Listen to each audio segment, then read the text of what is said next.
Hello, everybody, and welcome to Ascend to Joy with Christine Elwert. I am a guide and a teacher and a healer in the lineage of King Solomon, certified by the Modern Mystery School, and I'm an author of a book, Ascend to Joy, Transform Your Life Through Living Kabbalah.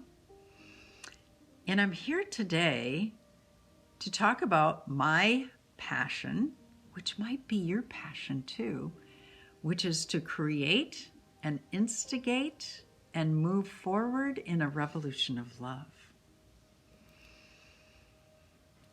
And what I've been talking about is the concept of different emotions and how those serve or don't serve us in creating a revolution of love in our own lives. And I talked about anger, and then I talked about kind of a misdirected love called codependency. And today I'm going to talk about guilt and shame. So I'm going to give you some simple definitions and talk about how they serve and how they do not serve. So guilt is feeling badly about something that you've done wrong. And shame is feeling badly about who you are. Ooh. So let's look at guilt first. It does have its place in a revolution of love. And that is when we've missed the mark. Back in my days when I did word studies, so I was a student of the Bible. And I used to do word studies, and I'd look into, like the original Greek or the Aramaic, or what it had been written in and what that term meant. And one of the things I was so curious about was the concept of sin. Because, oh my gosh, was that ever associated with shame and guilt, right? And I found out that the actual Greek word was an archery term. And it meant literally missing the mark, missing the bullseye. And so I looked at that and I thought,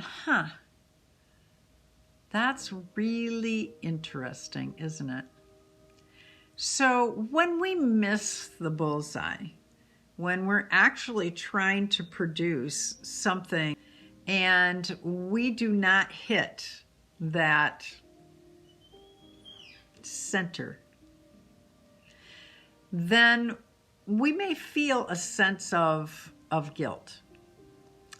And if we have deliberately missed the mark, then guilt is a good thing because it gives us that impetus to move into a form of forgiveness and to do better. But guilt can also be something that gets in the way, particularly when we feel guilty for either something that we didn't intentionally do to harm someone, or something that we didn't do that we're taking on for ourselves. Then it's going to dampen down. It's going to put a glass ceiling on the ascension process, because we will believe that we are only worthy of so much. So to break that glass ceiling,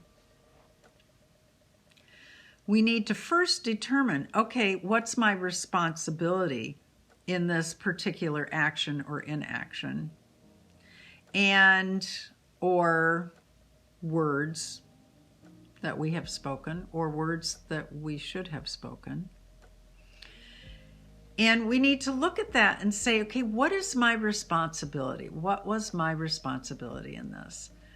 Did I deliberately, from my lower self, commit this act or omit this act, and in doing so, commit harm? If that is the case, then we need to move very, very quickly into a place of reparation and forgiveness and making it right. And eliminating that particular thing from the unconscious, making it very conscious and resolving it.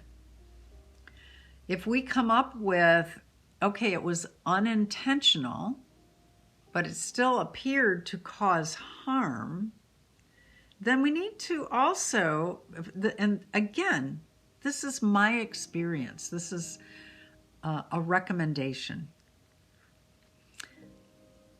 As someone who is journeying with you towards the light. And that is to, again, make reparation. Do what you can to rectify the harm. Because we don't want any glass ceilings. We want them gone. Now, shame, on the other hand, is an entirely different energy. I don't know any situation in which shame brings light. Because if we're feeling badly about who we are, about our essence, then we are denying the divinity that lies within us. We don't have to feel good about everything we do. We don't even have to feel good about who we are. But to feel badly about who we are, that's a problem. Because that's going to immobilize us. That's going to keep us from taking action. And love is an action word. And a revolution of love is a super action word. And so you can't let those things get in your way. So what do you do with shame? You have to go to the source. Where'd that come from? Was that an old message? Was that something that at some point in our lives we believed? Then we need to return to the truth. Who am I? Who am I? I am a divine being. I am an eternal spirit. And therefore I was never born and I shall never die. I am a co-creator.